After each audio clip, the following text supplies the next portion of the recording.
Hi, everyone. This is Rob Gray from ASU and the Perception Action Podcast, back with another article review. In this presentation, I want to talk about the issue of regulating multiple degrees of freedom, motor redundancy. Basically, the idea that, we have all these different options in the way to move. How do we control that? How does, as a skilled performer, we're going to talk about the particular act of throwing, right? So we want to look at that. So, first of all, the way that I like to think about this is connecting the different types of movement variability, right? So, if you think about it, when we perform a skill like throwing, we have redundancy at various levels, right? And in particular, in the middle here, we're talking about the movement. When we focus on the movement, right at the ends, we have the performance outcome, which we want to be consistent. We want to hit our target consistently. So we want variability low. And then the other end, we have variability of practice is going to influence it. But the really important point in the middle here is that although in the ecological approach, we stress the importance of variability, there's not just one way to do things. There's not one correct technique. You need to vary things. You need to have these movement synergies and take advantage of available degrees of freedom, degeneracy, all that stuff, right? Although we stress that, right, it's not to deny that there's also things that we don't want to vary very much, right? We want to reduce the variability as much as possible. These are various ways called invariants, attractors. I like to distinguish some terminology that Bernstein used between essential variables and elemental variables, right? So one of them we're going to let free and vary, and depending on the conditions and the constraints. The other one we're going to try to keep consistent and repeatable, right? And so that's the idea, right? There's both of these involved in movement, right? It's not all just completely different from trial to trial. That's, why we can tell one skill from another, right? Because there's certain invariants. In throwing, so low outcome variability requires a significant amount of variability in the elemental variables. There's other variables essential. And the way I like to think about these essential variables is these are the variables that in educating your attention, you have chosen to be the thing that you're going to control about your movement, right? If I want to control the angle of my turn, my velocity, my acceleration, my vertical impulse, if I've decided that that's a control variable, I want to keep that consistent to achieve a consistent outcome. But the key point is I don't produce consistent acceleration or velocity by the same body movements. That's the variant part. So if we go to throwing, right, the idea here is, we want consistent. This is in my baseball example. In this paper, we're going to talk about, it's talking about basketball shooting. So we want consistent outcome. We want low outcome variability, right? So we want to consistently hit our target, consistently put the ball in the center of the hoop. And what we're going to do is look at this study, and I'm going to refer back to some baseball work that I have reviewed in the past that gives essentially the same story, right? We're going to look at kind of two different levels. One is at the level of the ball release parameters, right? So what is your hand doing? What is the ball doing at the point of release, right? Where's your hand positioned? What angle is it at? How much spin are you putting on the ball, right? These are all degrees of freedom that could vary, right? I could use different spin, different launch speed, different launch angle on every pitch, right? I could have high variability in those. I could have synergy in those. So I could systematically change my, as my launch angle changes, I could change the speed, right? And they could work together to get the ball on the target. So I could have variability and motor synergies at the point of the ball release parameters. Okay. So we're going to look there. What I'm hinting at here is that's probably not going to occur for various reasons, right? Where the variability is going to come in is how I generate a certain launch angle, right? In the actual body level degrees of freedom, the joint angles, the joint positions, right? Those are the things that we want to vary, the elemental of what make up the essential variables, right? So that's the basic idea. So this is some stuff I've talked about before in various podcasts. So the study I want to look at today is a very recent one published in Human Movement Science this year, utilizing hierarchical redundancy for accurate throwing movement. Okay, so what this study was doing is really, there's a nice background describing the idea of motor redundancy, right? The idea we have multiple degrees of freedom to achieve the same thing, which can also be thought of as abundance, okay? We have different combinations. We could, as I said, we have both at the ball release and at the joint angles. So the ball level and the body level, there's essentially infinite number of combinations we could use to achieve our goal, right? When what we're, kind of the big thing Bernstein proposed and we see in skilled movement is that when one variable compensates for the other, that's a coordination, right?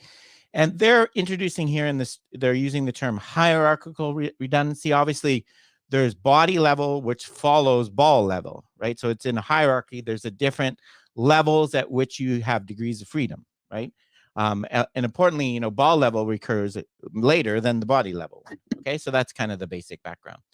So what they wanted to do in this study was to look, sort of look at the variability and the control variables at both levels of the hierarchy, at the body level in terms of joint configurations, angles, and at the ball release level.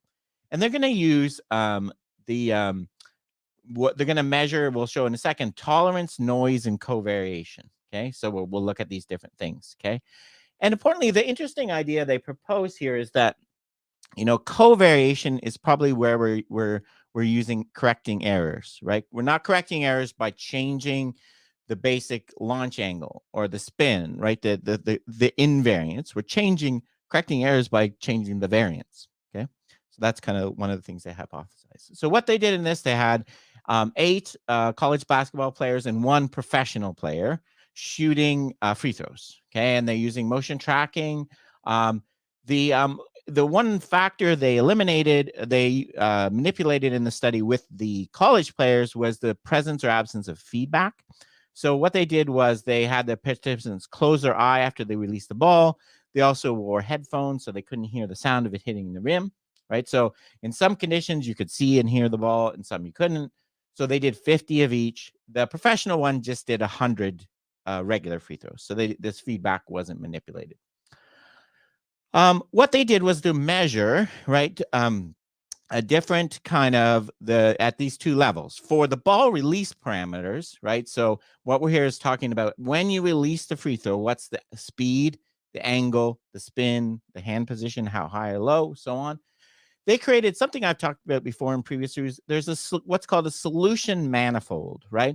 So all these within this area, okay, in the white line showing the center of this manifold are all possible combinations of speed, all these parameters that will get the ball in the hoop, right? So this was used to visualize the parameters, right? So for example, I could shoot a ball low and hard, so low angle, high speed, or high and slow, right? Or the opposite, right? So I could do a various combinations of spin, angle, speed that would get the ball in the hoop. So the manifold, much like an uncontrolled manifold I've talked about many times, represents combinations of the degrees of freedom, in this case, degrees of freedom and release parameters, right, that are going to achieve my goal, right? So they're along the manifold. They also did what's called a TNC analysis. So within this manifold, they looked at what they did. They made 2 comparisons, the intermediates versus the expert and the feedback versus no feedback. And they were looking for what was different for the between the 2 groups, the comparison, right? So there's 3 types of things you can get for. You could get tolerance improvement, noise improvement, and covariation improvement, right? So what do we mean by that? Tolerance improvement is basically shifting the parameters that you're using so that they all lie within the tolerance region, right?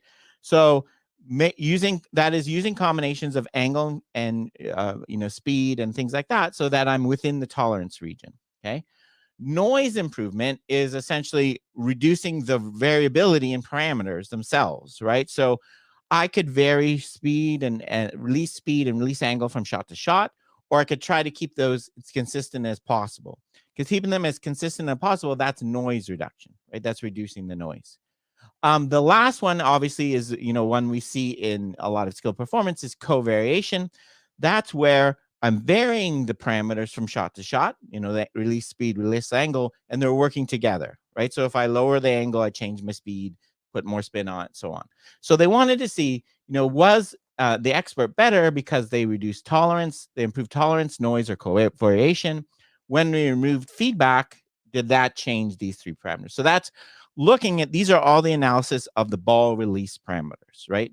What's happening at ball release, the one level of their hierarchy. To look at the body level parameters, they did, something, two of the analyses I've talked about on the podcast before, an uncontrolled manifold and what they call covariation by randomization, which I've called the perturbation. Briefly, an uncontrolled manifold is when you relate the body parameters in kind of a forward biomechanical model to the release parameters. And you develop the kind of manifold, the combination of joint angles that will lead to the same ball release parameters, right? Covariation by randomization or perturbation is when, if I take the parameters, your joint angles, for your example, your elbow and shoulder from one shot, versus I take the elbow angle from your first shot, your joint angle from your shoulder angle from the second, your wrist from the third, right? The idea being, if there's covariation going on, that should matter, right? You should get lower, more consistent ball release when you take them from the same, because they're working together. Okay, so they're looking at these kind of, and look back to some of my previous things. So they're looking at various parameters of hand position, angles, and stuff in their model of the uncontrolled manifold, right? So they're looking at redundancy and motor redundancy both at the level of the body, which are probably going to be the elemental variables, and the ball release. Okay, so that's a basic example. What did they find? Okay, what did they find? So the first thing they did was to create the solution manifold when looking at the ball release parameters. Okay, and what they found was that all participants were there wasn't much evidence of a tolerance difference, so they're all lying within the kind of range. The main thing that differentiated the expert from they all showed some evidence of a little bit of covariation. It wasn't super strong. The main thing that separated the expert from the lesser skilled intermediates was a reduction in noise. What that means is they were more consistently using the same release angle, speed, spin. So they had a repeatable ball parameters, right? So it wasn't so much they were working together, they were trying to reduce the variability as much as possible. Okay. So there was some evidence that covariation was associated with performance, but the strongest effect was with the noise, right? This is showing the relationship between shot performance and tolerance, noise, and covariation. This is within the performers. This says the noise component requires greater improvement to attain the ideal action, right? So their results suggest that if you want to be a skilled shooter, the expert level, the biggest thing that has to change is the repeatability of your ball release parameters, right? So the way that we're dealing with redundancy and kind of the degrees of freedom problem at ball release is kind of using the same, using a repeatable ball release, right? Okay. So kind of the traditional idea of reducing noise, right? But what about the body level parameters, right? So the body level parameters, they use uncontrolled manifold analysis and the perturbation method. And for both of these, what they found was what separated the expert and the novice was the presence of covariation, motor synergies. So not repeating the exact same joint angles. What these are showing, this is feedback versus no feedback. They also found the effective performance feedback was the effect was small, right? There wasn't much difference. What they're finding for all the performers, right? The index of coordination, if it's 1, that means you have no synergies at all. They're not working together. It doesn't matter if I picked your elbow angle from the first shot or the third shot. If it's above 1, it means they're working together, right? So at the body level, there was strong evidence of variability. Things were not the same at all shots, and they were working together in motor synergies, right? So they concluded that interjoint coordination improved the reproducibility of ball release parameters, which enhanced motor performance in basketball free throw shooting, right? So the ball release parameters were, let me break this down, how I interpret it, right? So we're getting functional variability between the body parameters, the joints, right? So interjoint coordination, what that means is the joints are working together, right? In synergy, they're varying, right? We're getting reproducibility of ball release parameters. Those are the invariants, right? They're the thing you're trying to regulate in your movement control law, right? So if I have a movement control law for shooting, right? For example, I want to shoot from different distances. What I'm going to change is the ball release parameters. And I'm at the same distance, I want the same parameters, right? But the way that I get those consistent and reproducible ball release parameters is through functional variability. So here we're seeing the variance and the invariance, right?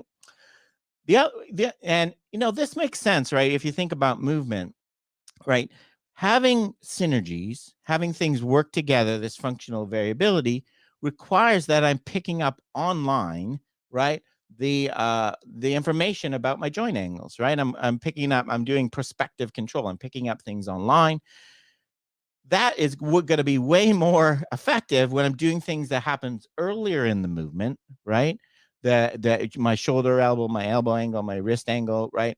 Than if I try to do it at the end of the movement, right? Trying to do covariation of the release parameters, the last thing that's happening, isn't going to be very effective because I'm not going to have time to get feedback about those parameters. I'm going to have to do it on the next trial, right? So it makes sense, right? Earlier in the movement is easier to adjust. Those where you expect the kind of functional variability, as opposed to later in the movement where less can happen. The other thing I think we can take from the study really interestingly is the feedback. Remember, the biggest thing that feedback had its effect on was the noise, right? The noise in the release. So I think knowledge of results, right, is what you're using to adjust the invariance, right? Whether the ball went in or not, you're adjusting the invariance, right? Versus, right, the what's happening in order to achieve the synergy and the functional variability, right? You need to adjust on the fly. So you can't wait to see what the ball did, knowledge of results. You need to pick up concurrent knowledge of performance. How's my arm moving? How fast is it going? Things like that. What angle is it? So I think overall, I think this is a really interesting study. As I mentioned, it's very highly consistent with two of the studies I've reviewed, probably I think last year, on baseball pitching. These pair of studies, this one is showing that basically at the body level, again in terms of the joints, you need synergies, you need functional variability. This one is showing at the release parameters of baseball pitching, you need reproducibility, right? You need invariance, right? So I think we're seeing this kind of pattern, and obviously, one of the key points to coaching and developing technique is identifying what's variant and invariant, and coaching around that. Okay, so that's it for today's episode. Thanks for joining me. Cheers for now, and keep them coupled.